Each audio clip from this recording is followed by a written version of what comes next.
ఆరంభించరు నీచమానవులు విఘ్నాయాస సంత్రస్తులై ఆరంభించి పరిత్యజింతురు ఉరు విఘ్నాయత్తులై మధ్యములు ధీరులు విఘ్న నిహన్యమానులగుచున్ దృత్యున్నతోత్సాహులై ప్రారబ్ధార్థములు ఉజ్జగించరు సుమి ప్రజ్ఞానిధులుగా ఉనన్ బాలర సాలసాల నవ పల్లవ కోవల కావ్యకన్యకన్ ఊలలకిచ్చి అప్పడుపు కూడు భుజించుట కంటే సత్కవులు హాలికులైననేమి గహనాంతర సీమల కందమూల కౌద్దాలికులైననేమి నిజ దార సుతోదర పోషణార్థమై అన్నారు.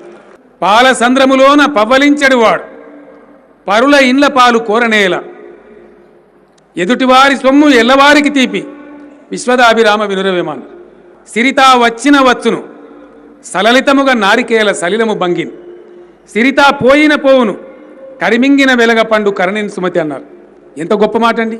అక్కరకు రాని చుట్టము మొక్కిన వరం ఈని వేలుపు మోహరమున తానెక్కిన పారని గుర్రము గ్రక్కున విడవంగవలై సుమతి అని చెప్పిన ఎంత గొప్ప మాట అండి.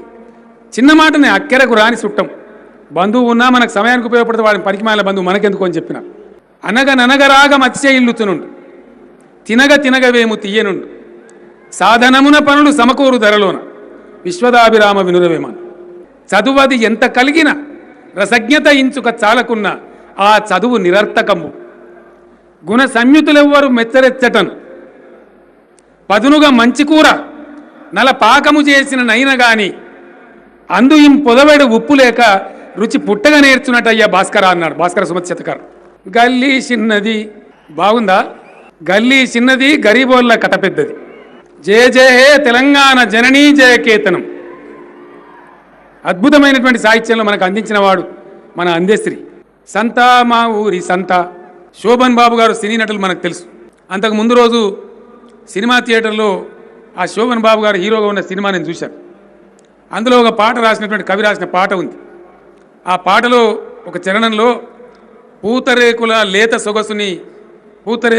సొగసుని తీపి ఒకరి వయసులో ఉందో తీపి వయసులో ఉందని చరణం ఉంది. ఈ పూతరేకులు ఏమిటి నాకు అర్థం కాలేదు.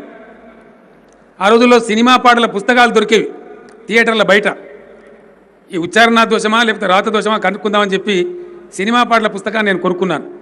అందులో కూడా పూతరేకుల తీయదనమని ఉంది. నెక్స్ట్ డే క్లాస్కి వెళ్ళినప్పుడు నేను గురువుగారిని అడిగినాను, సార్ ఇట్లా ఉంది అని అడిగితే ఏమరా పూతరేకులు ఏమో పూలరేకులే అనుకో అన్నారు.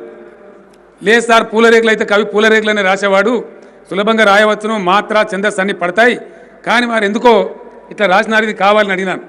అడిగితే మా గురువుగారు మళ్ళీ చెప్పారని వారు రాసుకొని నేను తెప్పిస్తాలేరా దీనికి నీ సందేహానికి సమాధానం తెప్పిస్తా అని చెప్పారు. ఎంత ఇంట్రెస్ట్ అంటే